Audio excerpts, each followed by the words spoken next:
Well, hello again. Welcome back to the Cheers to Comics podcast. I am your host, Brian Wayne, and this is an incredibly special Creator Corner. Why is this one so incredible? They're all special, right? Yeah, most of them are pretty fucking special, I'm not gonna lie, but this one right here, this is a seed I planted at the very, very beginning. My first trade negotiation episode was inspired the idea of trade negotiations was inspired by Chew. My first official episode was actually Mr. Miracle, but trade negotiations was inspired after me reading the first volume of Chew and falling in love with what became to be my favorite thing in comics. This is my favorite series ever written in comics ever. And I finally had the opportunity to sit down with John Layman himself. The mighty John Layman. Cheers to that. Cheers, man. John Layman, how are you?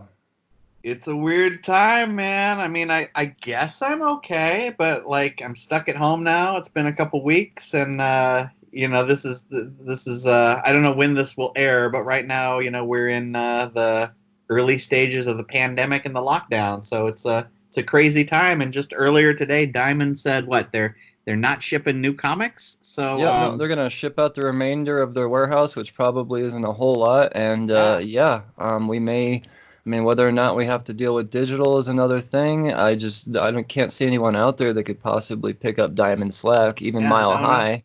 No. I mean, I felt in normal times, and I know they're bad, I know they're evil, but it's so easy to press a button and get something on Amazon. And I wanted something, and I went to order it, and I'm feeling kind of guilty, like you don't want to put a strain on the mailman or whatever. And they're like, oh yeah, your order will get to you at the end of April. And it's like, well, I can't begrudge that because it's better that they send medicine and stuff. But distribution's, everybody's screwed, man. I don't know how they're going to do it. I don't either. And, I know a few things about the financial state of Diamond just because of, I'm lucky enough to know a few people, and I don't know how they're going to sustain after even, 3 weeks of them not, I don't know, man. I mean, comics is going to be different after this. And I mean, granted, there is a digital delivery system, but I hate digital so much, John. I do. I am all about physical. I get, graced with, review copies of stuff I could read way ahead of time, and I still wait, and I go out and I just don't see how, creators can really profit, because we completely lose if we do go digital, we lose the variant market. And that's a huge hit to the collector market. I don't know, man. It's there's just so much to be. Things are going to change. That's for sure. And I mean that right now, digital is the lifeline. I guess in a perfect world, and granted, I know nothing about this part of the business or not enough. But what if we, made floppies digitally and then went to the comic book store for trades, like a graphic bookstore? Would that work? I don't know. Oh, see, these are the ideas that we need churning right now. I mean, you're an elite in this industry. Your ideas are, gold. Well, and here's the thing: like, I didn't used to be a digital person either, and then and keep in mind, Chew started, and I've been around since '95 in comics. Chew started in 2009, and we were actually pre-Comixology. And when we jumped on Comixology, I'm like, no one's gonna read digital, blah blah blah. But I've been reading my royalty statements, and it's significant. There is a bunch of people who read digitally, and I have to admit, it got to the point where I was just crawling through 3 feet of comics in my office, and if I'm not sure about it, and I don't want it cluttering up my office, I'll buy it digitally, and then if I like it, I'll start picking up the book or I'll buy the trade. But digital is sort of my gateway to read something and not have the clutter. You know what I mean? Well, it makes me feel good knowing that there is money to be made for creators, because that's Yeah. honestly my biggest worry. I mean, the whole reason I do this podcast is to give creators a platform. I just respect the shit out of what creators do, because you don't get into comics to make money. Everybody knows that. Yeah. But I just figure that without print, there would be no Well, it's reason not for that creators want much to on do that. print. I mean, the retailer takes half, and then Diamond takes half, and then you're then you got the publisher and whatever the publisher splits with you. And it's one thing if it's Image and you own it, and um, or if it's a big two book and you're getting royalties on the back end. But I don't know. I mean, I think you take. I don't know that print is that much more profitable than digital Okay. in floppy market. Well, Uh, that's assuring to me. because you don't I'm have the relieved to hear production that. costs. Because Oh, typically you're paying like printing costs, and you print 5,000 copies of a TPB. You don't make money until a certain threshold sells through. Whereas you put something online, there's no cost to that. You're making money off the first thing sold. So it's a scale, and you're I'm doing the thing with my hands that you can't see, where you're weighing one side the other, there's no right answer. all right. Well, you know what? That's actually a relief to hear from me. It really is, because I mean, you would know, as someone that actually gets paid through Comixology. I haven't had a Comixology check delivered to me, so You know, that's you can't sign a digital comic. You can't go to cons and see. sell a glow in the dark, or a special variant, or get a sketch cover of that. And that especially for artists, that's a big part of their income. And Yes. it's I don't know, man. Like I said, it's just a weird, scary time. All the books are being pushed back. A lot of people are being told pencils down. Um, Yes, I just read that Valiant said pencils down. That's I terrible, think man. they'll That be last. hurts. And I've talked to a few publishers. I've had a couple books pushed, and I've talked to some other guys that are like, no, no, no, we're not pushing. I'm like, well, that was yesterday, because I also heard that today, like DC's printer is shutting down. Like, Oh, this is bad, man. Like, I mean, to say yeah. nothing of like sickness and health costs, and this is I mean, it's a disaster for the world, but it's a disaster for comics. Who I never would have I thought comics would be the last thing to suffer. I mean, it's like shutting to me, it's as valuable as shutting down radio or TV. Yeah. Saying, well, Well, okay, we're not doing this stuff anymore. This stuff I isn't think we'll important. bounce back fast because even in like depression, like even in depressed times, people sort of crave escapism, and and man, there's nothing better, for escapism than comics. It's a great sort of tangible hobby. I think it can come back. I just think we might have a long road ahead of us. Alright, well, I'm hoping that we all pull through together on this, man. I do. But I have faith too, because I know that the creator community really, I mean, the comic creator community is just so fucking strong, man. So strong. I don't see a whole lot of hatred going back and forth, and I think in these times, it just makes more sense than ever for everyone to pull through and just figure this shit out. I mean, with Yeah. ideas just like you said, let's, maybe we go digital and then throw out some TPBs, and that's something for the, an incentive to keep shops open, to have something new on shelves. Maybe Yeah. Wednesday's TPB week. That's I'm cool with that. Of Give me course, the something to problem check. is then Amazon's going to come in and undercut. You need to find a you got to find a way other than just to support your store. Right. Because it is easy to press a button and get like a TPB for half price rather than the drive. It's that's like I said, I like Amazon. I try not to buy comics on it because I want to support retailers. But it's a threat to comics. It is. They're But I also stores feel like, anyway. Not necessarily comics, but comic stores, and they're kind of the right. backbone. Yes.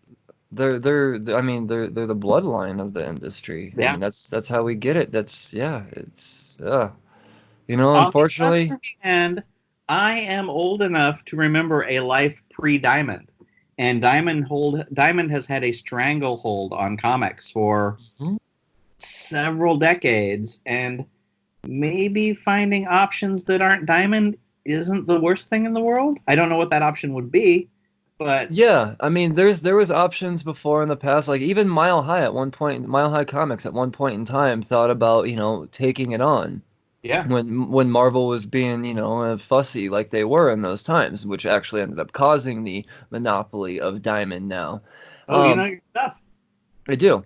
Um, uh, so with that all being said, that was almost close to 30 years ago, a little over 30 years ago. Yeah, Times I think fucking so. changed, man. Like who's to say that someone doesn't step in?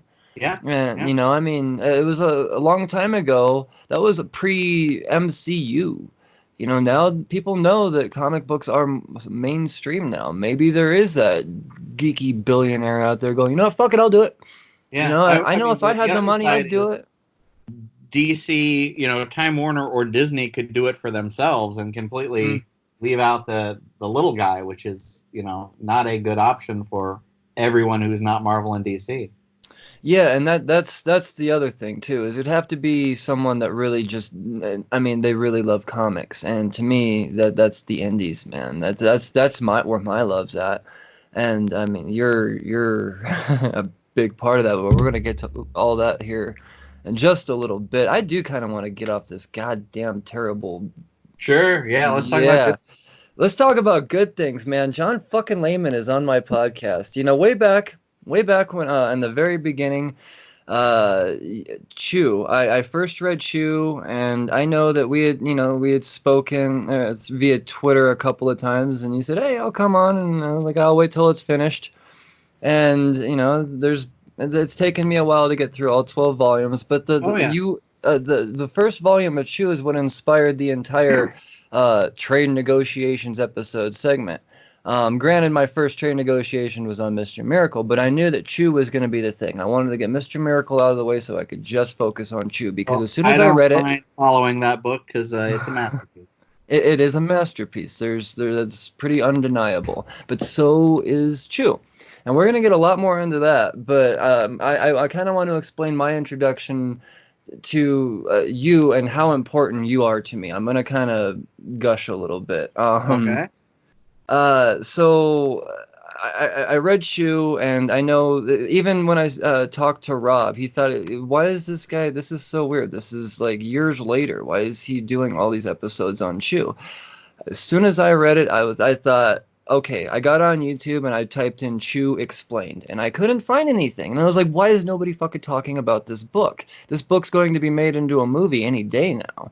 I'll Yeah. be the guy. I'll be the guy. So this is what inspired trade negotiations, and I've done all 12 volumes now, and goddamn, well, I can't wait to talk about all of that. But you have created the most recommended book that that ever comes out of my mouth to anybody that says I want to get into comics. I always recommend you. That's the first thing, It is because a it is. good sort of gateway drug for muggles. Like because it's Yes, not the superhero stuff. It's not like boobs falling out all over the place. It's not. I mean, it is violent and profane, but kind of in a fun, silly way, which was always kind of the plan. it's pure imagination though, man. This is unlike anything anybody's ever done or read before. I mean, so it shows pure originality and the potential for what independent comics are. And to me, I think Chew is the staple for the potential of what independent comics are outside of the superhero genre. And from that point on, I was dead set focused on making sure that I focused everything on independent comics. Yes, I love the big two. I do. I still love the X-Men and Batman and all of that shit. But I don't know if I'd be into independent comics nearly as much if it wasn't for you and Rob. I mean, Rob is my favorite working artist in all of comics. Oh, He if I were to aspire when I was an aspiring artist, I stopped aspiring when I saw Rob, because I thought, oh, that's how I would do it. Someone's already doing it perfectly, better than I ever could. And I'm perfectly fine with that, because I'd much rather talk about comics. I'm way better at that. I'll leave it to Rob. But he is the epitome of everything I want to see visually in a comic book, in a comic book style. And the script that you laid out for him was the gateway to that for me. So it's you're incredibly important to me, John. So this is a big podcast for me. This is you're a Glad white to be whale, if here. you will. Thank you. It's but sometimes you need to hear that kind of stuff, especially after these. And I believe so too. You know, some may find it corny to, it's like, oh, you're so great, but at the same time, I don't think enough people are actually. I think people just assume that you guys are being told you're amazing every day. And maybe you are. I would assume that that you probably at least get one tweet out there that says how fucking amazing is John Layman. Well, But Chew's been 3 years dead, so it's not. oh, come It's on. not. It's not at the height that it was. I mean, the the the super cool thing for me in the last 3 years, we're in 12 languages, and I control the files. So like Polish publisher will say, "Hey, we need files to Chew 11." They got to talk to me. So it's weird because Chew's 3 years dead in America, but Volume 12 just came out in Poland, or it's Volume 4 is coming out in Russia, and That's amazing. so now it tends to be kind of more worldwide accolades, which is even more bizarre. Well, that man, I can't imagine. It's And something I didn't consider. I'm not the best marketer. Like when I was pitching this, I guess I didn't consider how accessible Chew is, because and here's another thing that makes it a good gateway thing is literally everyone in the world eats and can mm, relate to a good meal or a terrible meal, or like the food humor, no matter what your culture, is like universal. And so like Chew can connect culturally in a way that a lot of other books may not compute in a different language, and Chew does. well, man, I never thought about it from that perspective, and that just shows the brilliance on another level that Chew is. Well, Is, but that wasn't intentional. That was just after the fact. It's like, oh wow, had I marketed this way, maybe the people who rejected the pitches would have picked it up. Of course, the great thing is no one picked it up, so I self-financed it. Now I own it. So it worked out for the best. I would say so. I would say so, because beyond Chew, you've done so much more than Chew, and we will get into all that. But I kind of want to know just a little bit about, at what point, what were you always a comic book fan? I mean, was comics Oh something? yeah. Was that a yeah? So my first comic, we're talking 1977, 1978. Okay. I'm a kid, and I love Star Wars, and this is pre VCR, and my Uh, dream was I just wanted to watch Star Wars all the time, and I wanted to see more Star Wars, and suddenly I go into 7-Eleven, and on in the rack there's further adventures of Star Wars. uh, So I would plunk down my 35 cents and get, more Luke and more Han. And it was just my favorite thing in the world. And then I saw these ads for other Marvel comics. And what I related to more was kind of like ROM and Micronauts and show like the toy stuff. Cause, maybe I had those toys or I could play with them. And, but those were the comics I started reading. And then I got into, Marvel and DC. And all then right. what was really formative to me was in early high school I discovered Cerebus, and in the Mm, mid '80s, Dave Sim uh, was sort of this champion of creator rights, and do your own book, and there was times I was reading 20 comics, and I'd go to the comic book store every week. There was times I was poor or in college or had a girlfriend and could only buy one comic a month, and but Cerebus would bring me in there, and uh, all these other people signed this like creator-owned bill of rights, and the goal was to sort of have your Cerebus, which was your own creation, like your own novel with a beginning, middle, and end, and even, you know, a generation later that would become, you know, Image. But that was me growing up. Like, I discovered comics, wanted to do comics, started cartooning, and didn't have the discipline for it, and kind of was writerly anyways. But I always wanted to have my, you know, my Cerebus, my world that I created, you know, my graphic novel with a beginning, middle, and end. That's well, nailed it. Yeah, and I mean that's um, what she was, you know, supposed to be, and it was sort of, you know, it was the culmination of a lifelong dream. And so by the time Chew like was ending, it was really weird because it's like, well, I did what I set out to do. You know, I won awards, I have toys, I'm traveling the world, like I've gotten money, like I literally don't know where to go from here. And there was like this weird sort of existential crisis where it's like, I don't know what to do next. hmm. Well, you found out some things to do. That's for sure. I'm a big fan of the other things beyond Chew you're doing. A major fan. I've got the man who fucked up time right in front of me. I even got the retailer incentive that came out for issue number Yeah, two. that's turned out to be a lot of fun, and it's weird because I did some stuff narratively that I don't usually do, and then Carl Mostert, really good guy. He's not a guy that I, you know, usually I go for a more of a cartoony look, Hmm. and he's a little more. I don't Well, mean he's this. doing Deceased right now, so you know Yeah, he's gonna be. There's a lot of lines. He's yeah. not cartoony at all.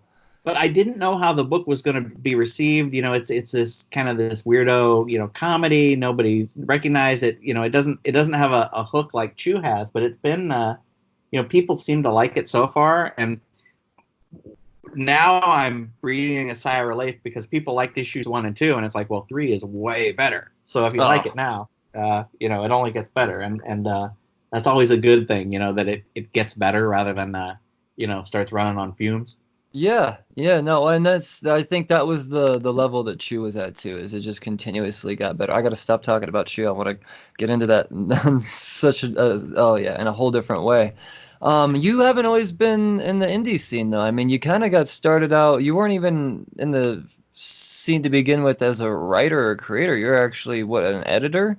Well, so I became, you know, and we're again, I'm freaking old, and like there was no internet when I was growing up, and you couldn't, you know, talk to, you know, I lived in a small farm town in California, so I would drive to Sacramento monthly for my comics, you know, for my good stuff. There was, you know, there was a small local store, but drive to Sacramento, and then maybe once a year I'd go to San Francisco for a convention, which was a lot smaller, you know, it was a few sweaty old guys, you know, in t-shirts, you know, it's more like a swap meet kind of thing with a couple creators. But it was hard to figure out how to be in comics. So in college, you know, I wanted to write comics, so I became an English major because that's writing, right? And then Hmm. when I graduated from college, I had a girl I was seeing from San Diego, and I ended up moving in with her. But the whole time in the back of my mind, I'm thinking, "Oh, that's where that comic book convention is, right?"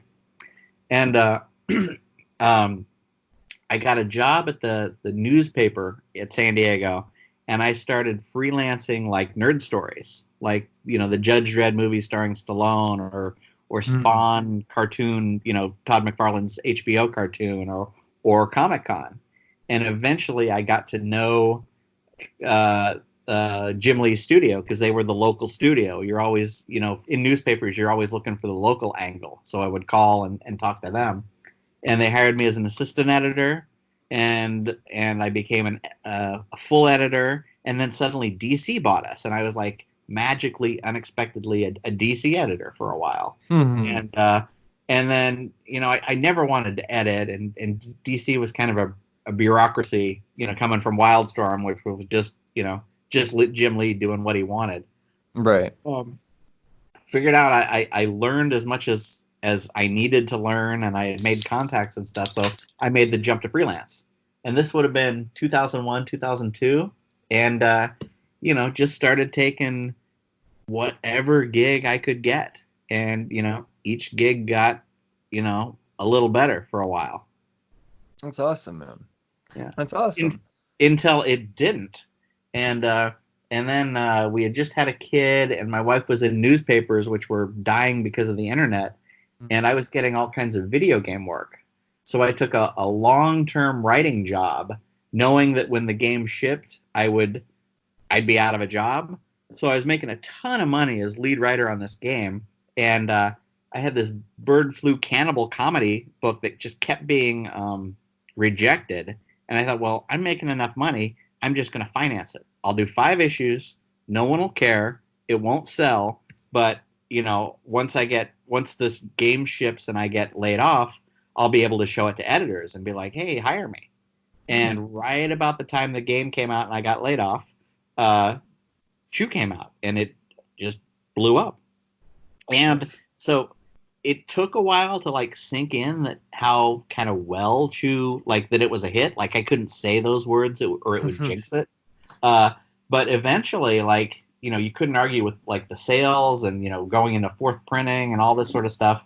And I thought, hey, I could have my Cerebus here. If I could go any length, because I had the story mapped out. I just figured I'd do 5 issues here, 5 issues there, and like, truncate the story and be able to tell it in like 25 issues. But here we got the sales. I can do whatever I want. What do I want to do? And all my favorite books ran about 60 issues, like Y and Preacher and Scalped and Transmet, and Sandman went a little long, but like it felt like 60 issues was the perfect length of a novel without getting like, too up my own ass, too self-indulgent, and without running out of gas. So very early on, Rob and I, I was like, here's the map of the book, let's go 60 issues. So that's what we did.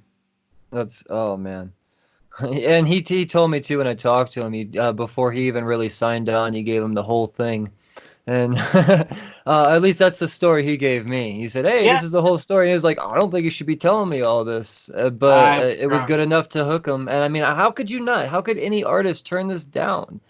I mean, it's just such an amazingly imaginative concept. I can't say enough great things about it, man.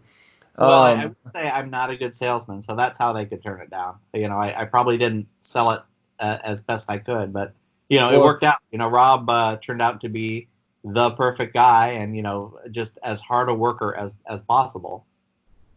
Well, if you ever need anybody to push some of your work on an artist and convince them, let me be your hype guy, because I know. Deal. Cool. Right on. It's done.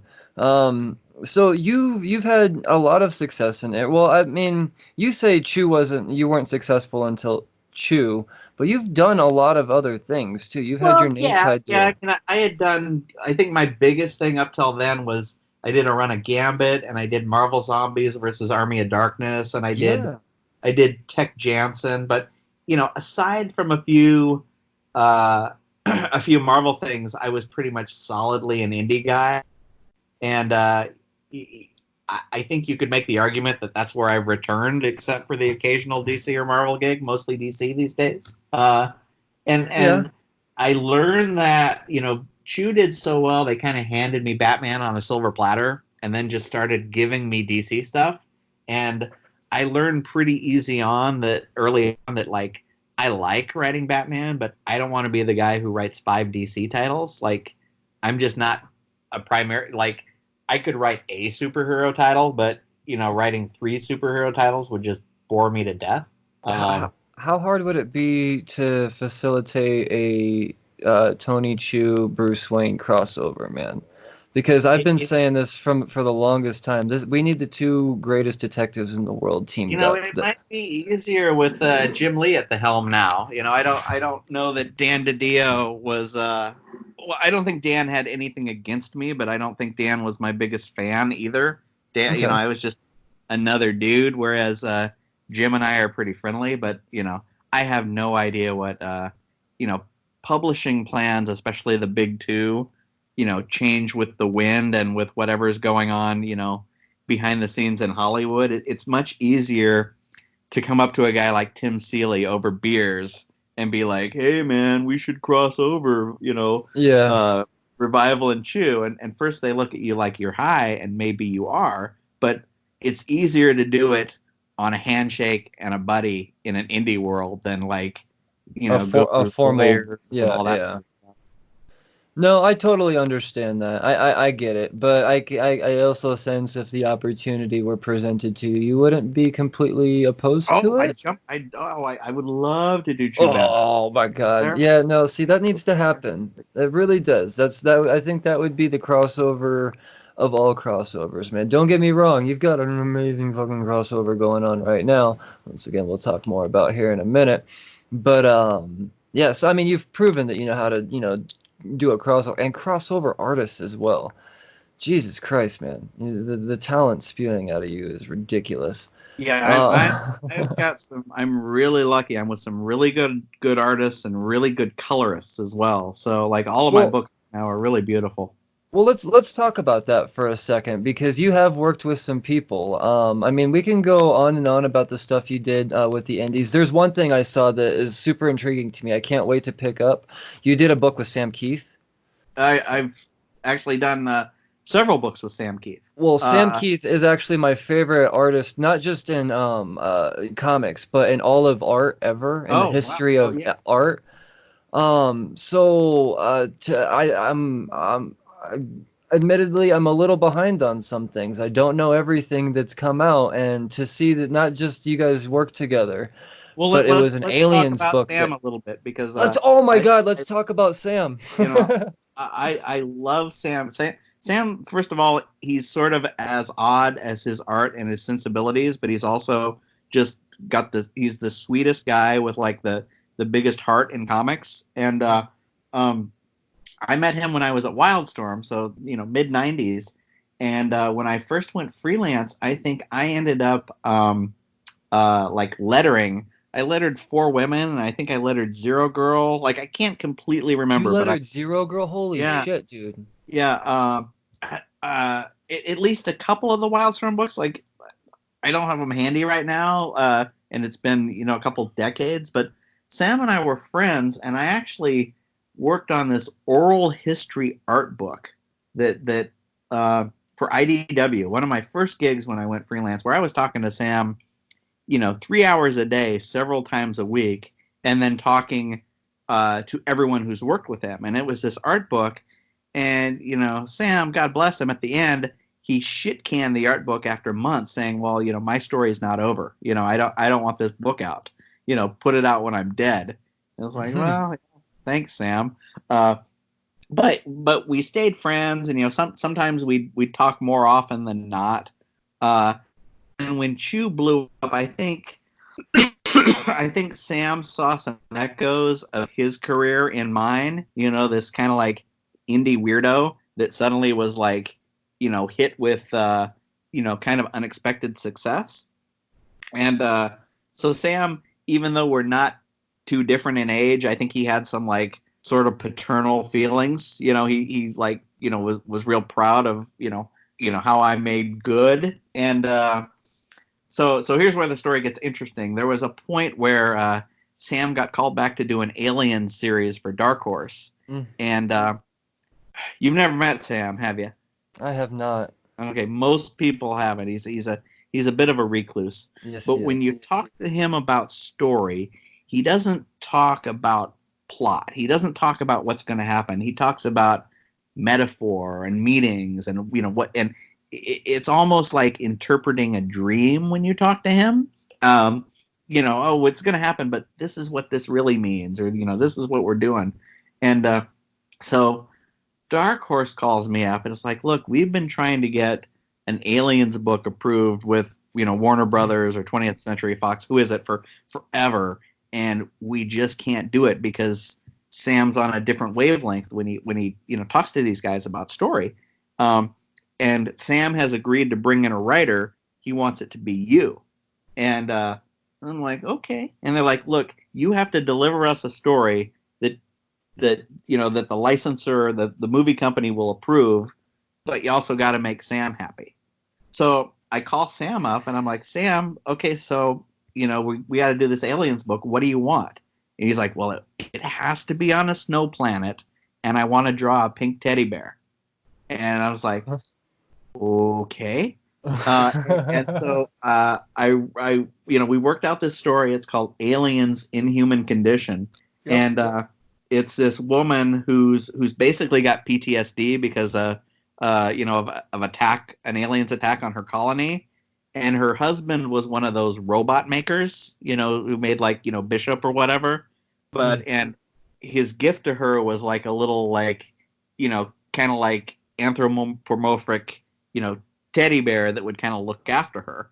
And so, because Sam writes kind of a lot of darkness, and he's got some themes. There's some mother issues in his book. There's some violated women issues. So I got all the Sam Keith stuff in there, but I also got aliens, and he got his pink teddy bear and his snow. And it's really beautiful, and it's weird because Sam would work out of order, and once in a while you'd get like page 20, and it would just be like the Sistine Chapel. It would just be so beautiful, and then he'd send you in page 43, and it's like, oh, that really looks like a quickie page. Why doesn't this page look like that page? And it wouldn't make sense. And then he'd send the whole book, and then when you saw the page in context, suddenly it fit and it worked. And like I have gone back and I'm like, wait, what's the page that I had the complaint about? And I can't see it anymore because it comes together as a whole. He's such a genius, man. Yeah, he really is. And like I said, he's just the sweetest guy. So we had pitched a Batman story. Like, he called me up, and we have ideas. We pitched Marvel, we pitched DC, and they were just dragging ass. And I had this editor at Aftershock. This is a couple years later after we did Aliens. Sam and I kept in touch, and the editor's like, Mike Marcy's like, well, why do you keep banging your head, pitching Marvel and DC? Why don't you just come to Aftershock and do whatever you want? And I'm like, ooh, that's appealing. And so at the time, I was just wrapping up Chew, and I was killing everyone, and it was so dark and it was so miserable.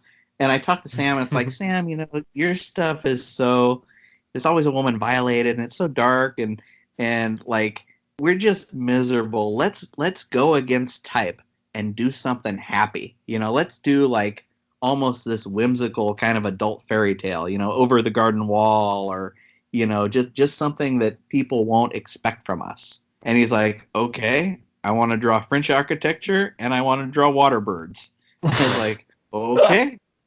And that's how Eleanor and the Egret was born. And it's this very like, it's this very kind of like happy, whimsical dream.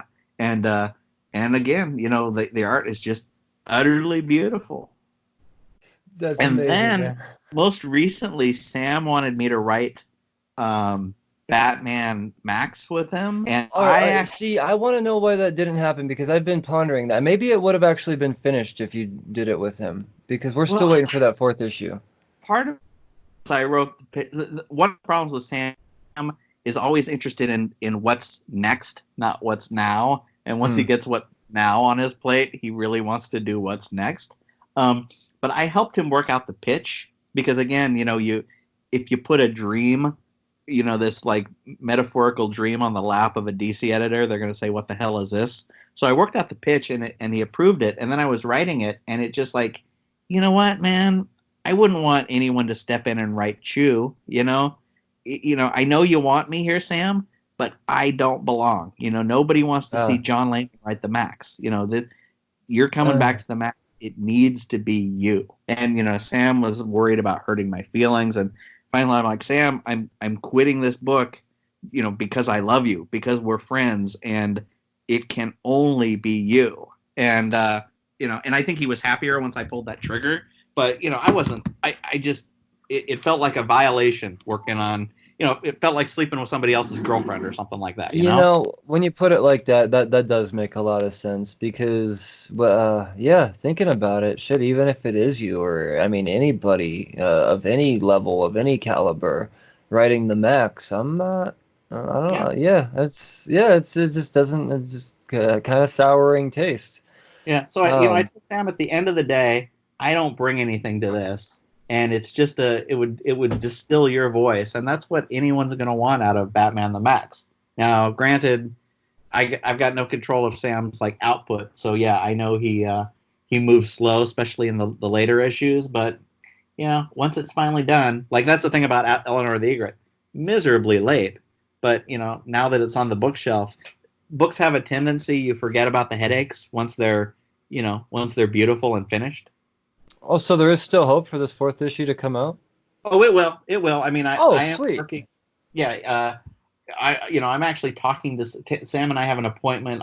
I'm kind of reaching out to people because I'm sitting at home, in solitude. So I've been reaching out, and I emailed Sam. I'm like, hey man, it's been a while since we talked. So we actually have an appointment to talk tomorrow. But I Oh, also, my editor on Bermuda through IDW is Scott Dunbier, who is the editor on Batman Max. So we're uh, both friends with Sam, so he always kind of gives me the update on Sam, and the book is rolling along. So oh, cool. it's Well, not MIA. good. Because I would hate to think that something like that would get canceled because that just makes no sense at all. That's just the Yeah. perfect comic book. No, I I think mean, I think a publisher knows with Sam you may have to wait, but when it's finally done, it'll be worth it. cool. Well, I'm patient as hell. Like I said, he's my favorite person to ever create any type of visual art. So I'll wait. I'll wait, knowing that it's coming out. Shit, that gives me something to look forward to in the apocalypse. That's for damn sure. Yeah. I don't know if you've seen. I did a book called Puffed, which was my first Yes. image book and a first indie book, and that I try not to use favors. I tried to do everything kind of on my own. I'm obstinate that way, but that was my first gig, and I actually hit up Frank Quietly, John Cassaday, and Sam Keith for covers, and Sam Keith did the cover and mailed it to me. So I've got an Uh, original Sam Keith cover of my own book, which is a wonderful thing. oh yeah, no, that's a treasure, and the yeah, that's a piece of history, man. That's holy shit. Whew. Yeah, man, I never thought that talking to John Layman was gonna give me such an insight on Sam Keith. This is, I know whew. everybody. I got tons of stories, and Oh and I man, have a lot of enemies, so most of them are good stories. right on, right on. Well, I can't imagine, man, because you create just such lovable art. You really do. And now, so I got a question for you here, and I'm weary to ask it because I No, don't don't know. worry. Ask away. All right. Well, Guillory specifically asked me to ask you this, and I don't know if he was trolling me because he's tended to troll me a couple of times. And he says you love to be asked where you get your ideas from. Yeah, no, I like you ask Ed Brubaker and he'll just have a story for every freaking idea he's ever had. Oh, I was sitting here and blah blah blah. Right. It's like, God, Ed. But yeah, I do not know. Okay. I'm a weird dude and things come to me I can't slowly. And imagine, just because of what you produce, it's so unique. It's got to just be all. I mean, it just birthed from your own brain, man. And yeah, but it's a slow process. Like I'm not an idea guy. I'm a guy who takes an idea. Like it's why I don't get a lot of I think big two work because they want a guy who can sit down and is like, okay, Spider-Man does this. No, what else you got? Okay, I got this, and this. They come to me and it's like, what do you got? It's like, well, I got this idea. And they're like, what else you got? It's like, well, no, I've got this idea, but I've been polishing it for so long. This is, the entire thing. So I tend to go like with an idea and I just polish it and polish it and polish it like a rock until it's just or a diamond or whatever. Not gotcha. that I'm necessarily producing diamonds, more rocks than diamonds, but Oh, I I, don't know I about tend to that. be a guy who like my least favorite part of the process is the ideas, which is weird because everyone sort of connects me with these imaginative stories, but they're freaking torture. They're tough for me to get to, and I spend a lot of times doing nothing, staring at a blank screen, just wanting to kill myself until the idea comes. Well, I mean, I wouldn't dare ask where the idea for Chew came from Well, because, like there's no answer. That's the problem. I yeah, mean, yeah, that's, again, and I like can't some imagine people there would have being a an good answer. story, and it just sort of got polished from other ideas, over time. It wasn't one idea; it was just something that eventually got shaped. Well, yeah, yeah, and I don't see it going any other way really, because the only, I mean, I guess if the bird flu were a part of your life, I'd be like, hey, let's turn that into something. But where do you get the fucking I eat things and get superpowers out of it? Like, where does Well, that come out of bird flu? I mean, well, I think okay. What one answer, and this isn't the good answer, but like I had several ideas, and they all kind of revolved around food. But you take like, oh, it's the bird flu and chicken's illegal. That's like a Saturday Night Live sketch. Someone right. selling eggs on corners, but it's only funny for like 5 minutes. And the guy who eats things, it's like all these things are kind of like thin gags. But then I kind of realized, oh wait, the connective tissue is there's food. It's not three different comics. It's not the food cop and the bird flu and the woman who writes. That's all one comic. And once I figured out, hey, this is a comic about food, suddenly it just became this bottomless universe. But it started out as all these kind of separate ideas, and I don't know where the ideas came from. Once again, they were ideas that sort of like coalesced into something bigger. I get that. That's a very fair answer. I mean, I'll a accept that lot with answer. stories.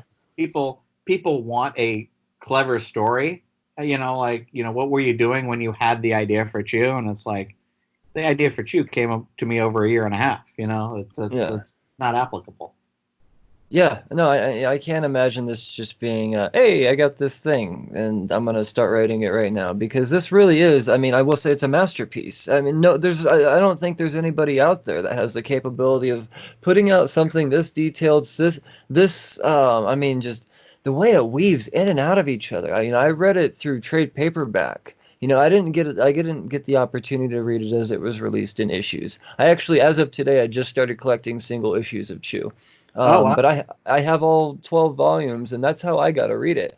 And I understand that you kind of fucked with the readers a little bit by putting out issues at certain times out of order and Well, everything. I only did that once. Okay. But yeah, it was I put out like it was I put out 27, which is kind of the first Tony Chu the sister centric issue between like 18 and 19, and the idea was to jump into the future to introduce the girl who could see the future. Ah. Okay. Oh, all right. That makes sense. But yeah, I mean, I had the ending in mind from the very beginning, and as it went on, I sort of I mapped things. Like I knew what would happen with Sister Tony, and that would be the midpoint. That would be sort of the shocking thing. Did you ever watch The Shield? I did not. Well, I have not. good because I think it's the second best TV show there's ever been, and Even Rob said it. He said you should watch The Shield. So okay, definitely watching The Shield. it's kind of pulpy and it seems lowbrow, but it's got the best ending of any show. But it's got a specific architecture where the first half of the show is all about a robbery, and everything it sort of goes up and goes down, and everything is everything that comes afterwards is sort of the repercussions of that robbery. And Hmm. so I modeled Chew after that architecture, where it's like everything is about the sisters leads up to the sister's death, and everything that follows is the repercussion. And it's weird because like I've been talking to these I talk to these freaking Hollywood people, and they tell you what you think they want you to hear, and you try to ask them what's the crucial characters to Chew, and to me, Tony the sister, despite her dying in issue 30, I mean she's almost the emotional. Uh, I mean, Tony's the brain, she's the heart, and maybe Colby's like, I don't know, the funny bone. Uh, but like I think Tony the sister is super important to the overall book. Well, Uh, almost. I mean, I guess you could say maybe the soul. yeah, yeah, okay, yeah, there you go. Yeah, And I mean, I buy every bit of that. I'm a big fan. I mean, I've got extensive notes on every single issue.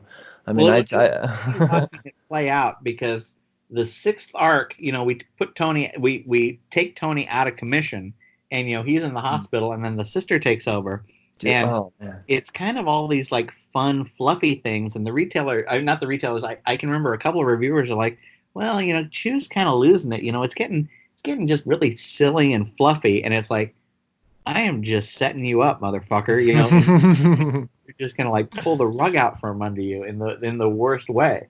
So Mm. I tried to take this character and make her as lovable as I possibly could, and then just make the stories pure fun, and so it would have maximum impact. And my my wife proofreads my stuff, and she's very clinical. Like she doesn't give a damn about comics, and but she'll find a typo. She's great because she doesn't care, and so she'll just look at it clinically, and that issue made her cry, and it's like, oh yeah, I know that I hit the right note that issue. It was a deep one, man, and that issue still sticks with me. It really does. It was, oh my God, man, it's so harsh. That fucker had got every bit coming to him. Well, the Uh, thing is, I really wanted, like, I like Walking Dead, but the thing about Walking Dead is you die and you're either killed by a human or a zombie, and that's it. mm, Like with Chew, because of like you can gnaw on things, like like everyone got sort of like a meaningful death. There was no like really like shock deaths. I didn't want this. I didn't want Tony the sister to be fridged, as the term is, or just be like, the woman who's killed, just to spurn the lead into action, and so she ends up, playing a really, heroic role. If you look at Colby, Savoy, Amelia, like everyone who dies has a good death, has yeah. a meaningful death, has some sort of sacrifice or some moment of heroism. It's not just, a shock thing where, they get killed for shocks and then you move on. No, no, you're absolutely right, and I mean, because you didn't need that shock value to retain your audience, because I mean, you knew how to carry a story without, yeah, Well, it's without very, relying on that crutch. amid all the silliness, it's very sort of character based, and like the humor that I thought was more effective. I mean, there's a lot of like kind of surreal silliness, but like that what always made me laugh was like the Colby wisecracks, or the sort of the character humor moments. Mm. Uh, that's where I found the real humor. Oh, for sure. I mean, and there's humor all throughout that book. I mean, even just visually with what Rob just sprinkles out throughout the throughout the settings and sceneries and everything. But I mean, sometimes even in the darkest of moments, you could just Yeah. kind of flex your eyes off panel a little and be like, ah, I see what he did there. It's funny. Well, that's But the other thing. Like, I didn't want, because the subject matter could be so ugly. I didn't want an artist who would like. I wanted someone kind of fun because I like fun comics, and I wanted you to be able to, like laugh at the book even as you're being grossed out, or even as you're being repelled. I wanted it to have kind of a fun, accessible element to it. well, yeah, even the dramatic close-up, top of the forehead, furrowed brow shots of like maybe Savoy or the Collector or whatever. When in deep, dark moments, you're still kind of chuckling a little bit because it's almost like a too close-up of a shot.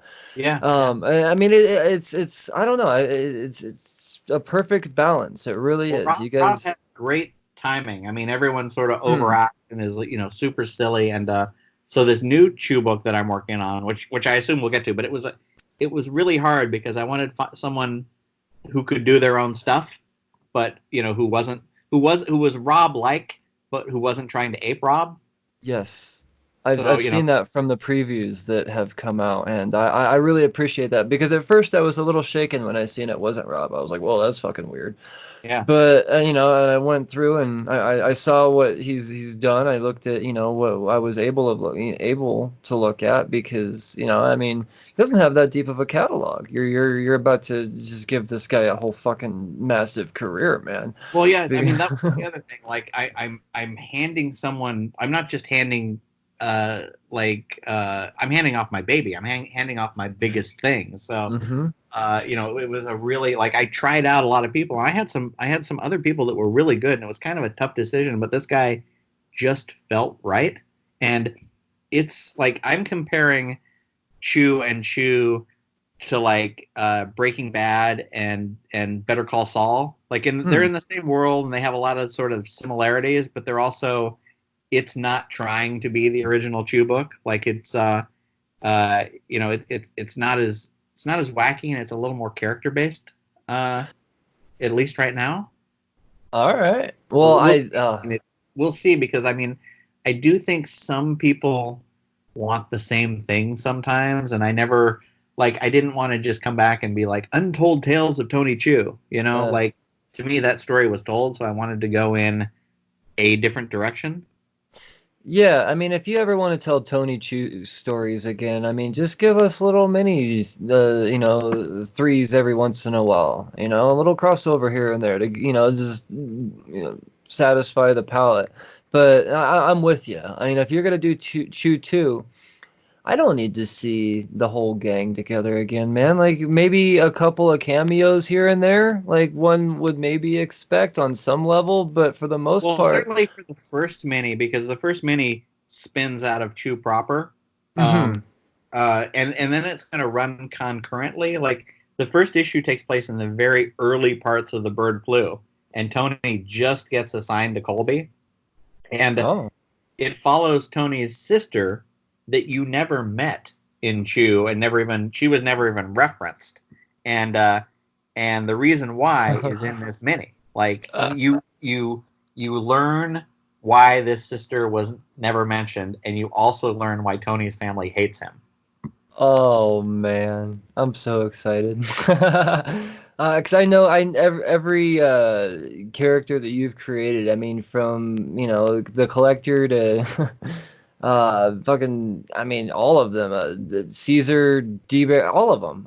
They're all so incredible in their own way. So I'm not worried about this not I mean yeah, new characters and I mean it's still True Blood. I Yeah. would imagine we're still gonna get, some of the same mannerisms in some way. I mean, they are family, so I mean, I feel like it's still gonna be pretty close to home. I don't think you have anything to worry about when you say people want the same thing. I think we're Well, gonna. one of the things I'm doing, and geez, I hopefully this isn't too spoilerific territory. Like it's very Rashomon because this, the original Chew was Tony Chew's book, and this is Saffron's book, and Mm, like Tony and Chow hated each other, and Chow was this enormous dick, mm. and to Saffron, Chow is just the sweetest older brother, and he is presented completely different. Like he is this warm, cuddly teddy bear who always wants to help, and it's going to be, I think, kind of jarring to Chew readers until they sort of realize it's like, wait, we're seeing this through Saffron's Yep. lens, not Tony's. Oh man, it's brilliant. I love it. Cause I always found Chow to be a very, very an interesting and intriguing character. But like I said, he was always just written at this as this prick. Yeah. So you Well, didn't really care if you learned more about him. You were always happy when you got new information and he was in the panel. But yeah. So to there are have very him, few people in Chew that aren't jerks in some way. I don't think Amelia is. I don't think Tony, the sister, or Panier, the boyfriend, were. But everyone else is sort of a jerk in their own way, yeah, I guess so. which makes them fun to Even write. yeah, even Olive is kind of Oh, yeah. I mean, yeah. she's a sullen teenager. Yeah. Oh shit, you're right. That's awesome. But I mean, I know that you want to be. I thought it was funny. You said I want to be the guy. Not, I don't want to be the guy known as the guy that did Chew Oh, anymore. So I'm gonna do Chew too. But you are so much more than that too, because I mean, Outer Darkness. I can't not talk about Outer Darkness. Afu Chan. Holy shit. oh God, he's amazing. Yeah. Oh my God. And in this crossover, see, this is the most intriguing thing to me. When you announced the Outer Darkness Chew crossover, I thought, please let me see Afu Chan draw Tony and Colby. I want to Yeah. see how somebody else draws them with a style unique like Afu. Like, I don't need to see Jim Lee draw Tony and Kobe. I don't need to see that. I want to see someone so unique on the level that Guillory is. And Yeah, and fuck, did Aptu's he just nail it? knocking it out of the park. I mean, he's the pages are astonishing, and I think 2 is even better than 1. I mean, I don't. Cool. I don't know how it's possible because 1 was just so perfect. But, I can't wait to. Oh, he's so brilliant, and just not just doing the true crossover, Outer Darkness itself. I mean, you're not done with Outer Darkness. You're still doing that too, right? Maybe no. Oh man. Sales have not been what we wanted it to be. Oh, that's a fucking bummer. That's Yeah, so good. yeah. I mean, I love it, and like I said, um, um, outer like I take one thing and polish it like a diamond, and Outer Darkness has been what was going to be my next novel for about 5 years, and I've got the whole thing mapped out. And should it finish, it will be just a fucking masterpiece. But all I can sort of say publicly are sales aren't what we wish they would be. Go out and buy this fucking book, people. Like we need this to continue on. Because if you're not aware, you pick it up, you will enjoy this. Because man, the way you turned it to horror in that second arc, holy shit, man. That was I didn't know you did horror on that level. I mean, I haven't experienced that from you. Well, I and the love great that. thing is, like Afu isn't the typical horror artist either. So it's Nailed not it. the conventional kind of Vertigo stuff people might be expecting. I nailed it. You guys both nailed it. I did not. I mean, like I said, I had no idea who Afu Chan was before this book, and I didn't know that. I mean, I knew that you did kind of just gross out type of stuff, based off of I look Chew. on my shelf, and the closest thing I've done to horror is this Aliens book with Sam Keith, which is really, not really horror. So yeah, this might have been my kind of first stab at it. I clearly am into Star Trek, but I'm also into a lot of Asian horror movies, and so Oh yeah. just me trying to combine the two. Well, man. I'd like to think that you're gonna keep Afu Chan working though. If even if Outer Darkness is on a pause, I mean, do you have stuff that I mean? Because let's face it, I mean, he needs to. Yeah, well, Afu and I are talking about the future, and I would like to stay with him. That Cool. being said, man, things are really messed up right now. It's Serious, it really is. I know. I'm trying to forget that start that's a anything thing. off the ground. I mean, right now I'm looking at the books that I have alive, um, and and I don't want to make it. Well, yeah, I can't really say anything specific about Outer Darkness other than I wish sales were better, and it's been on the bubble for a while. Okay. Uh, uh, this the funny thing is the crossover is not what you think it is. Like the funny thing is it's going to become very apparent what it is next issue. Oh, And I don't really want to spoil it right now. oh, please Uh, don't. Especially since I don't know when people are going to get their comics. Uh, but yeah, issue 2, it really is sort of like my goodbye to Tony. Even though Oh, Tony appears in this new Chew mini series, it's not the last Tony story, but it's the final Tony story, if that makes sense. It's gotcha. I guess everything else will be kind of a flashback, where this isn't. Hmm. All right. Uh, All right. Well, either way, you've got me. You got yeah, me. yeah, Uh, it'll be a very satisfying 3 arcs, or 3 issues, and Apu's working on issue 3 right now. Issue 2 just went to the printer, last week. So oh, good. So that one's safe. yeah, that one's safe, but Lord knows, when 3 will get into the wild. Man, I don't even want to think about all that right now. That just, oh, my poor girlfriend. She's looking at me like, what the fuck is wrong with you? And the world's just not. I mean, everybody's affected. I'm like, I didn't think. Oh, this is you don't understand. You don't understand. This is hard. Everything's gonna just be so weird. And yeah, that's crazy to think that who knows when issue 3 comes out? Fuck.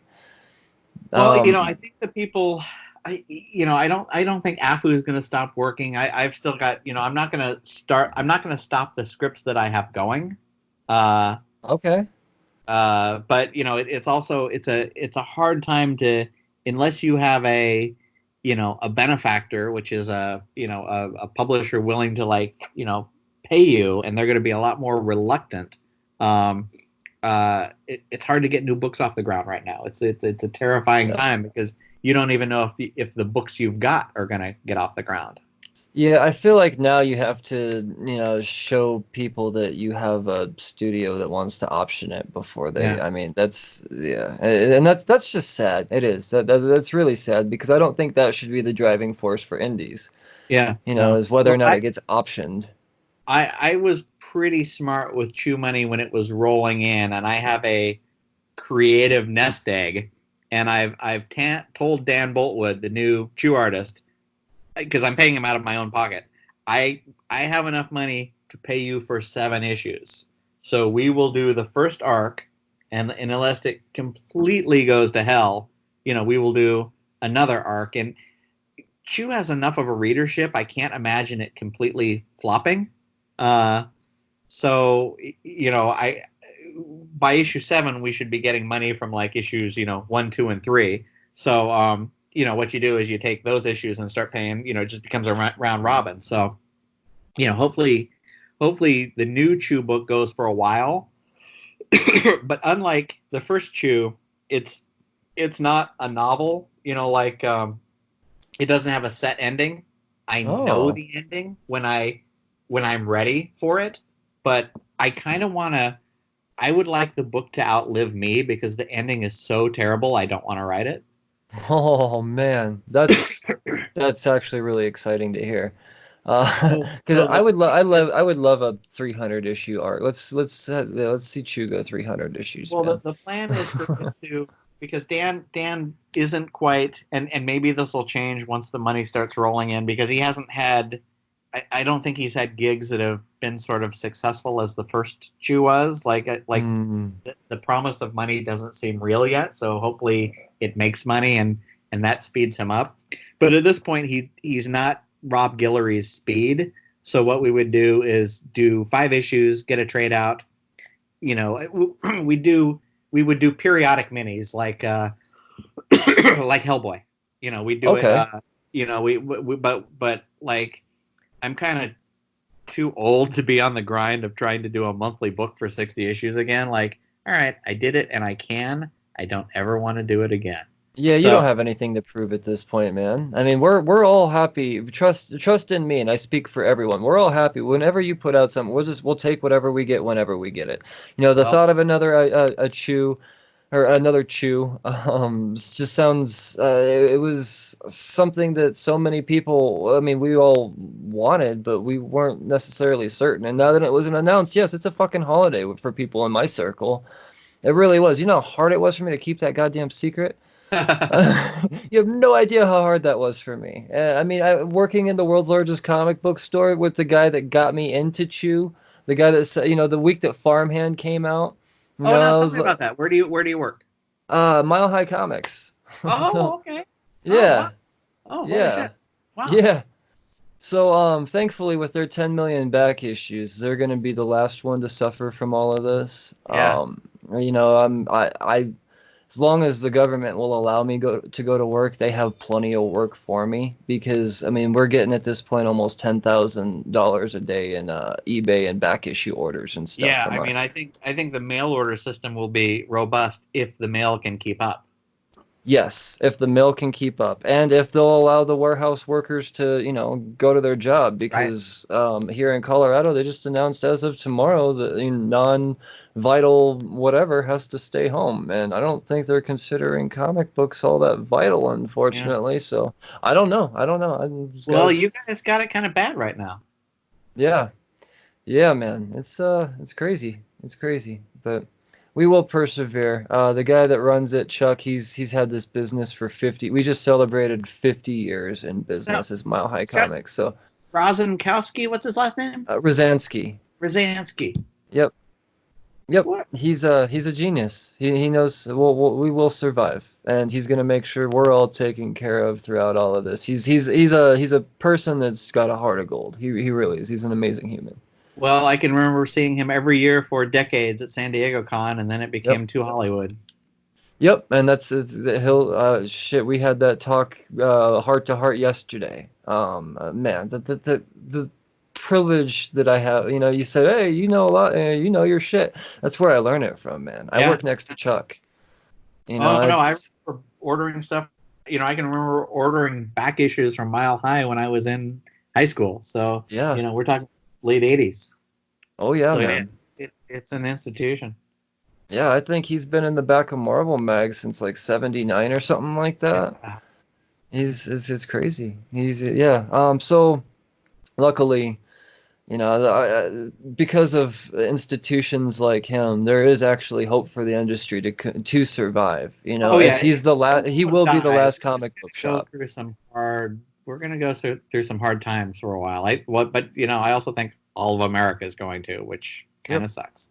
Yeah, yeah, and I know, and to most, the majority of the world, this is the last of their problems, comic books. Oh well. But fuck, this is just it's barely hanging on by a thread as it has been. You know, it's always been like, what's gonna happen if so and so happens here? Then it's gonna cause this domino effect, and everything could tumble. And it just turns out that goddamn fucking cough has caused all of Well, this. most people don't care, but this is our world. We don't It care about is. necessarily other people's jobs. I mean, everyone's looking at their own job and their own survival. And comics, it's different because we have fandom, worried too. Where when are they going to get their next fix of their favorite thing? Right. And I mean, this is comics changed my life to the point where I found an escape. And god damn, if they're not going to be giving me a new escape to jump in every Wednesday, then fuck, I might go insane. Yeah, Thankfully, I have a stash of what I call apocalypse books that I've named way before all of this. But when I pick up my 30 some books every Wednesday, there's usually five or six that I'll go, okay, I'll save these just in case the end of comic books ever happens and I have yeah. something new to read. So luckily, I have that stash. But fuck, I wasn't ready to crack it open now, man. Well, I It's find I have been reading. I've been reading my old absolutes over the weekend. I reread Planetary, and I reread Danger Girl, and then I've been oh rereading The Goon, and oh the it's almost like comfort food for me. oh I understand completely. Oh, the Goon's so fucking good, man. Like that. Oh, Eric Powell is not only is he hilarious, but he's just a genius artist. He some of the stuff he does with like the washes and stuff, it's just breathtaking. Well, he's the next closest thing I compare to Sam Keat as far as just being able to do. Okay, I'm gonna do oils on this one. I'm gonna just kind of do a cartoony, real flat color design on this one, and then I'm gonna blow your mind with super detailed color pencils on this page, and it somehow all flows together perfectly. And there's so few people out there that can just master all of those mediums. And he's one of them, just like Yeah, Eric Powell is. He's a fucking genius, and he can write. He yeah, can write. I can't. There's nothing I respect more than an artist that can write. Fucking Guillory has proven that he can write. I mean, yeah. I'm I mean, sure that that was you've kind of touched the on sad Farmhand. thing. I mean, it was bittersweet because you're happy for his success, but there was a point where it's like, well, I've lost Rob. Uh, He's got his own book, and it's got the TV deal that has eluded Chew. Uh, yeah. and I can ask him to come back for a few pages, but why should he? He's got his own book that he owns, and it's doing great. Like, be happy for him, then just find a way to move forward. And so again, I didn't want to do it with Tony. So the new Chew book, the concept. It's the flip side. It's a sister, and instead of a male food powered cop, it's a male food powered criminal. And Oh shit. she's it's a noir. It's Ed Brubaker's Criminal, meets Chew, through the world. It's a criminal who tries to take the easy way out, and always just gets in worse and worse trouble. Man, god damn, that sounds so perfect. I see that. That's the type of shit that I want to see you writing, John. And That sounds like a the Layman thing book. about this is Sage, who's the sister in I really went through a lot of I wanted it to be Sage. I wanted it to be, here's this sister, you kind of met her in issue 36, but it just didn't work. And then I realized I had so much fun with, Tony and his twin sister Tony. I decided, you know what? Sage is going to have a twin, Saffron. Sage is going to be the good sister. Saffron's going to be the bad sister. And so you've got basically a family of twins. And I never spelled this out in the book, but Chow and Rosemary are twins. And Oh, the only ones that are identical are Sage and Saffron, which makes it interesting because one's a criminal and one's not. And that's certainly helpful if you're a criminal and you have a twin sister who's a good girl. yeah. Oh man. I'm just sorry, I'm salivating. I can't talk because I gotta wipe drool from my mouth. This is I don't I can't even express my level of excitement for this. I am the ultimate Chew fanboy, so to know that there's a whole other side to this and a villainous side, yes, Well, that's the side I want to see. so the other main character, it's Sage and it's Saffron, and then the other main character is Ong Chu, who's the grandfather, Oh and shit. he is more or less a turnip in a wheelchair now. Uh, Oh my but god. he was the first Cebapath. He's lived for 150, 200 years, and he's got enemies for centuries. And now he's more or less like I said, there's a lot of elder abuse Weekend at Bernie's humor of them dragging him on, but he's also got this very rich past, and Dan has told me, hey, I love drawing period stuff. So he's the guy who was around in the Wild West and World War II, and he knows where hidden Nazi gold is and all this sort of stuff. So he's it's weird because I'm taking these kind of periphery characters from the first Chew, and then in the new Chew they become the main characters. Oh, the sounds. Oh man, that's so perfect. Um, uh, I would imagine that we're gonna definitely experience a whole new slew of new powers. I don't know how you keep coming up with these things, man. There's I dozens and approached dozens in the first everything one. a little differently this time. Like I've named her power in the solicitation, but there's a lot more show don't tell in this because everyone kind of keeps things close to the vest. Like Hmm. it's again, it's narratively it's not going to be the same as Chew. All right, all right. Well, like I said, that doesn't turn me away by any means. It just brings me in more. Because yeah, I like different, and I know what you're capable of, and fucking this whole universe, everything about this just sounds so perfect, man. I've expressed excitement. I've had to do the first like 10 days. I had to do it under my breath. Well, there's two more books we haven't discussed, and one of them still not announced. Uh, Well, it's another weird crossover, and it's work for hire, so it's not my properties.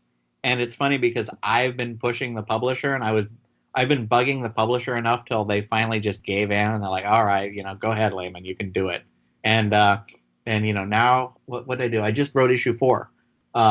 God, I wish I could talk about it. Damn it. oh, come on. Um, no, I can't. I can't. No, don't get in trouble. Don't get in trouble. Uh, we can talk again. The other thing is this Bermuda book that I'm doing with Nick Bradshaw. Oh, tell me about Bermuda. So somehow Scott Doonbeer, who I told you was Sam Keith's editor, he wrote me into doing a book for IDW, which I've always had really good experiences with IDW, I and love that publisher so and much. basically he hooked me up with Nick Bradshaw, and it's like, yeah, sure, I'll take yeah, I'll work with Nick, God, yes. And um I don't want to say it's a YA book because that's kind of the kiss of death in comic book stores, even though that's what sells everywhere else. But it's Mm. very all ages friendly, and it's sort of my take on a Commandy book. It's Oh, cool.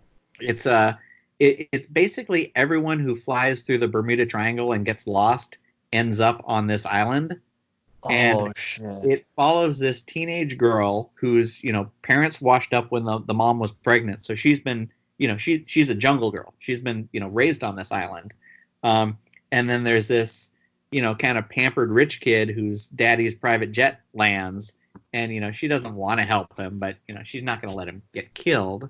And there's weird creatures. There's fish man and rodent man, but also if you're there's pirate ships that washed ashore 300 years ago, and they haven't kept up with technology because they've been stuck on this island. So you have communities of pirates that are stuck, sort of stuck in time, but not literally.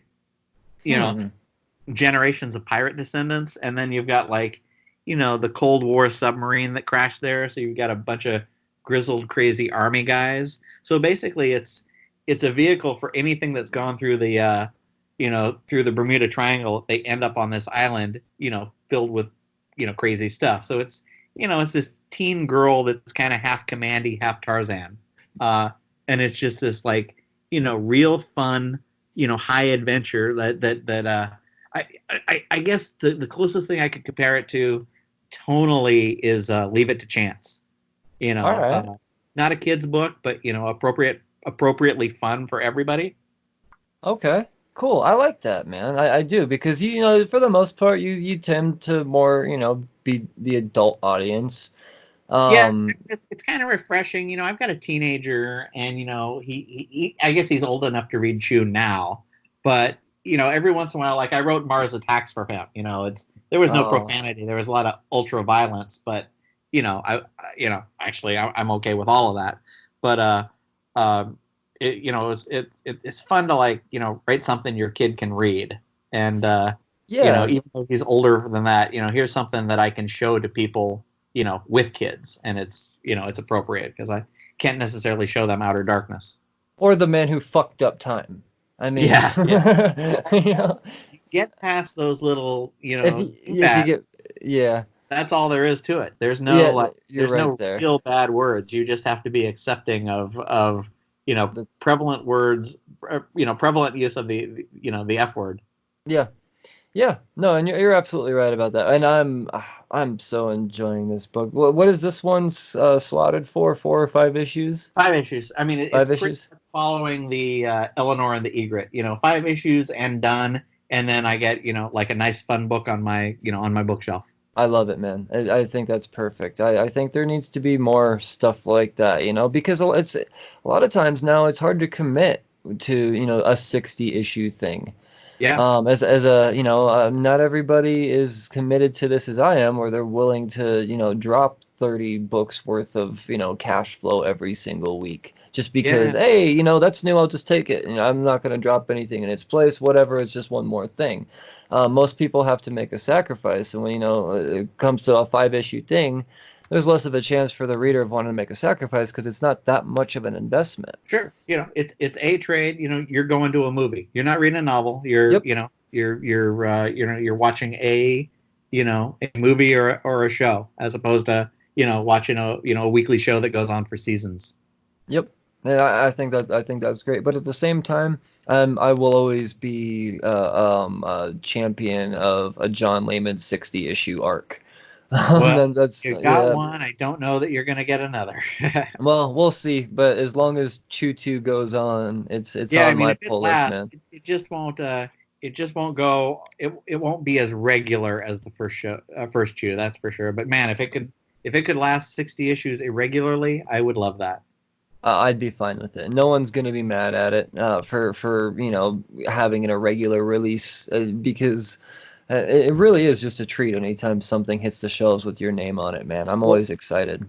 Thank you. The other thing about this Chew is it runs concurrently with Chew, and obviously she wasn't mentioned in the first Chew series. So and part of this is I have literally traveled the world since Chew ended. I have gone to, you wouldn't believe all the international shows I've done, and Chew's does really well internationally. So Saffron Chew is going to be anywhere but America. Tony Chew and his adventures take place in America. Saffron Chu is an international criminal. So Oh, that's exciting, man. and I'm going to work with my publishing partner. So maybe she's got an arc set in France or Poland or wherever I've gone that I kind of get story ideas from. And it's like, I went to Singapore last month with not last month, December, and Donnie Cates was there, and they stayed at I stayed in the indie creators hotel, and then Donnie and the big names stayed in the hotel that was used in Crazy Rich They Asians. segregate you guys. I was happy to get to Singapore for free on someone else's dime. I'm not going to complain that I'm not Okay. in the suite that, and he's part of a collective that probably negotiated a different deal. It's not Donnie being a prima donna. But anyway, I wouldn't blame Donnie in that. I just think it's weird that they would segregate the indies from the big two guys. Just, I mean, anyone would make that decision. It just sounds silly to me. But whatever. I think you guys are all elite. Well, my point is, there's this amazing hotel that was featured in like Crazy Rich Asians, and you walk in and it's like, I'm writing a book about a thief. This is where she would rob, and so there's a lot of sort of my travel experiences that are going to go into this, this international food, crook, and her power is more subtle than Tony. She's sort of like, I don't want to say.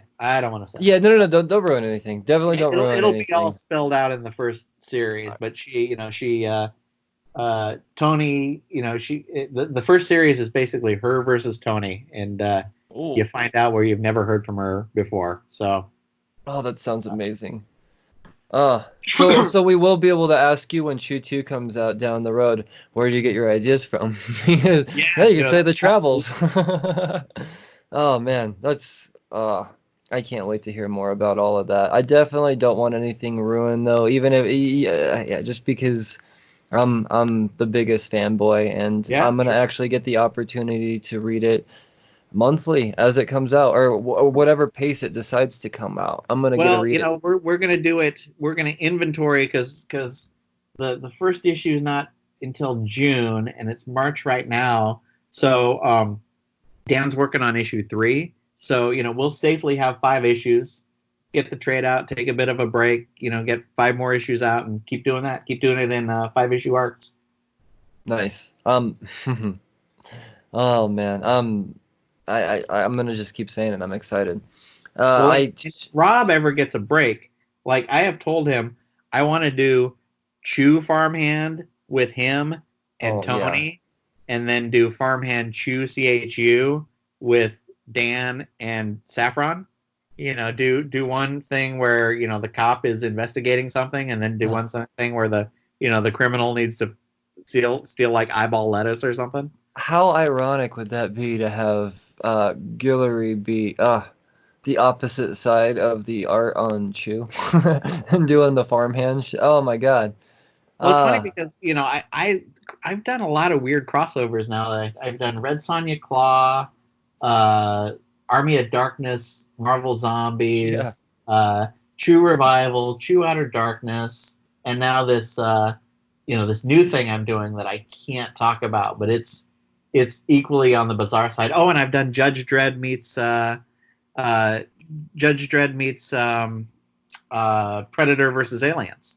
So you did that? Oh shit! Yeah, I've done I've done a fair amount of weird crossovers. So I think it'd be fun, and I don't think I can ever get Rob or at least for the time being, for like a 5-issue thing, but like do a flip book like our True Revival.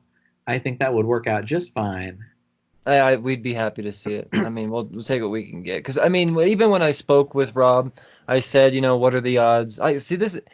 He's the reason why I had an inclination that Chew 2 was his thing, but to realize that he wasn't a part of Chew 2, because I almost got it out of him. I feel like that he knew something. I almost got it out, and I was like, I feel like I don't want to push. I don't want to get anybody in trouble. That's not what this podcast is about.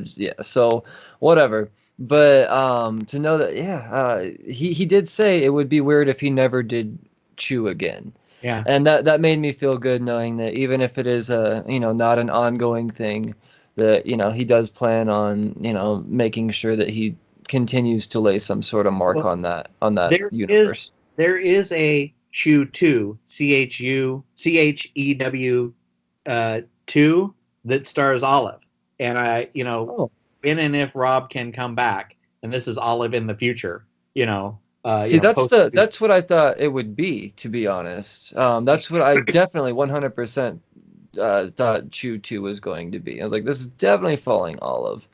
Yeah. But So okay, Rob would say, hey, I'll be back in, 3 years after I finish Farmhand. And it's like, well, Rob, I don't know if I'll be alive before, back then, and well, that was before the Farmhand's apocalypse hit. Uh, he's only so got 15 more issues on that. I mean, he's no, a year and a half. He doesn't have an excuse anymore. yeah, well, I mean, he's got a TV show in development. That's a good Eh, that excuse. doesn't take But any time. wanted to do something that was different enough that people wouldn't say, "Oh, why'd you get a new artist?" Well, new lead character, new concept. No, that makes sense. you know, uh, and it really is going to spin out of Chew with some recognizable cameos. But like I compared it to Breaking Bad and Better Call Saul, and my problem, not my problem, but with every season of Better Call Saul, it gets closer to Breaking Bad. As this prequel intercepts, and I want to spin the new Chew book out of the old Chew book and then have it go its own direction. I don't want it to be reliant on this, on the first Chew book. No, I think that's wise. I do, and even as a reader, I think that's what we as readers would want to see. A whole new direction. Otherwise, I mean, I can see how the critics could call it. Oh, it's just it's stale. He's just rehashing the same thing. No, we know that you are capable of creating a massive universe just through the 60 issues of Chew. So who's to say you can't double up on that and create the other flip side of that coin? Yeah, and And it's definitely, like I said, I know the ending. And part of me is like, oh, do I really want to write something this heartbreaking again? Because it's just a horrible ending.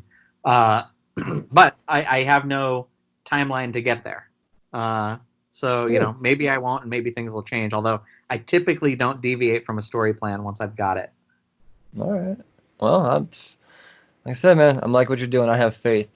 Um, there's we've gone on and on about your writing ability, but there's something that I find just in the comics realm completely is the underappreciation that is the letterer. And I'll Oh be yeah. damned, you're not just an amazing writer in my eyes. You are actually my favorite letterer because you have a style now to where I know that you can letter. I don't have to see your name in the title. I know when you got that cold ass, icicle type of drip from your bubbles, and then I mean, you just have such a fucking steez to the way you do things. Well, You have, I mean, agree I have a style, but I also think that it was really obvious reading Danger Girl that I have completely been influenced, and by influenced I mean I completely rip off Comicraft, which I just consider them the best. And I looked at the Comicraft lettering of Planetary, and I looked at the Danger Girl stuff, and I'm just thinking, you know what? Everything I learned from lettering, stylistically, I learned from Richard Starkings and John Rochelle. So I got to give that credit. But I enjoy lettering my own stuff, and I'm not a guy who edits my shit. Like some people, like, oh yeah, you can rewrite everything as you're lettering. It's like, no, the letterer is not the writer. yeah. When the letterer, I turn off the writer unless I really have to change something. Um, but like, if you're a letterer, if you're working for 10, maybe $15 a page, I don't know what it pays these days, but not much. You're trying to make rent by lettering as many pages as you can as fast as you can. That's just economics.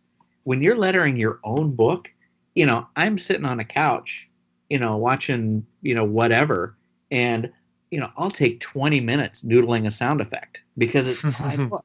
No, like standard letterer will do that because they're trying to go as fast as possible. But if it's your own book and you're not on a deadline, it's it's a different part of your brain too. So I can watch TV and be like just noodling. Oh, should I use this font? Should I do this?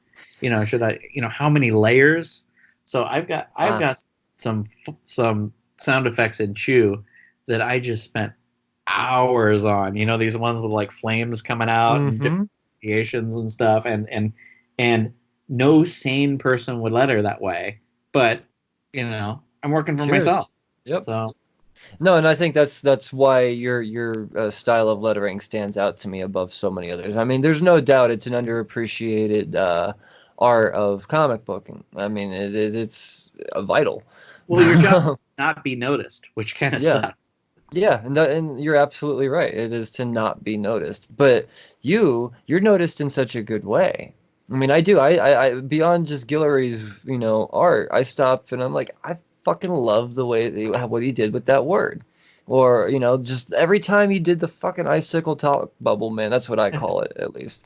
It's Well, just like, that's so got this perfect because one that thing is, what's in that?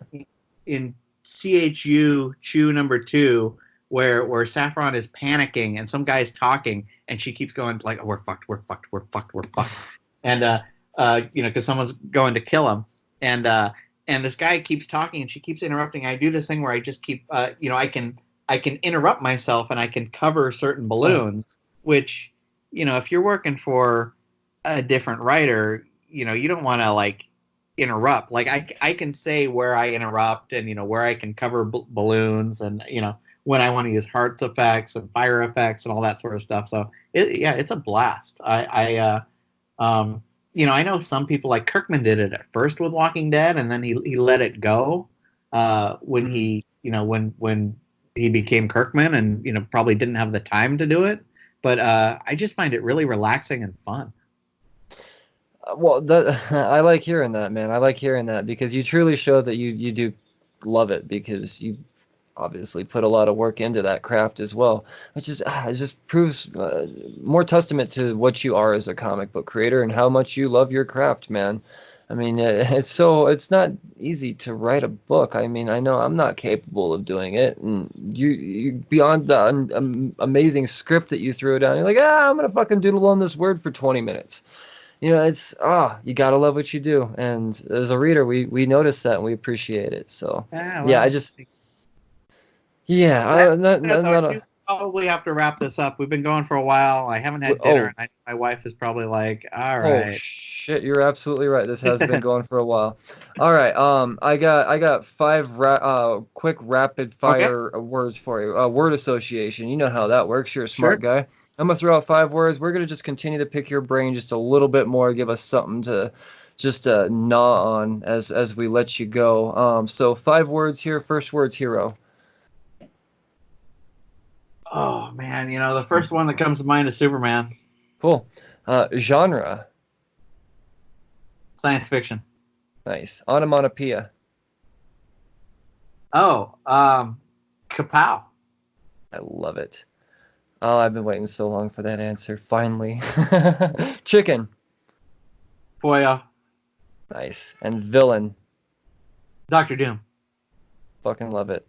Dude, all right. It definitely gives me and the reader something to gnaw on. I know you gotta go. You pretty much already mentioned what to expect from John Layman 2020, man. We got Chew coming. We've got more crossovers coming.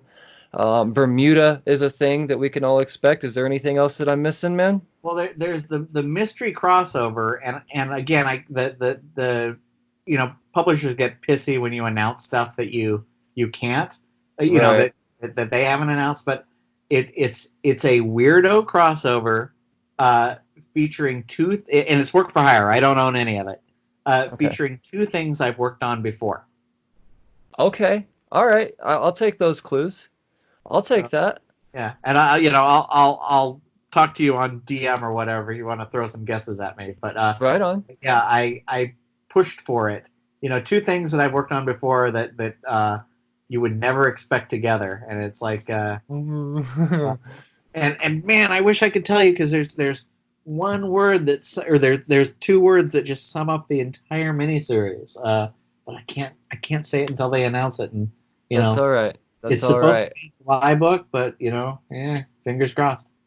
All right. Well, I'll take it, man. I'll take it. And just to be privileged enough to maybe even have the opportunity at shooting some guesses at it's pretty fucking awesome to me, man. So, man, John, I cannot thank you enough for carving out all of this time. This has gone longer than I typically ever go, but at the same You time, know, it's a good podcast when you look at the clock and you're like, oh wait, it's been we've been talking for a long time. Like it hasn't felt like it. that's good, man. I hope to have you back sometime. You were a white whale to me, and I would to reel you in twice would be an incredible thing for me. So Well, let's talk once Chew is underway and you read a few issues. let's do that, man. Let's do that. Oh, I'm so excited. Do you have anything you want to leave us with before you take off, man? You're listening to Cheers to Comics podcast. Thanks for having me.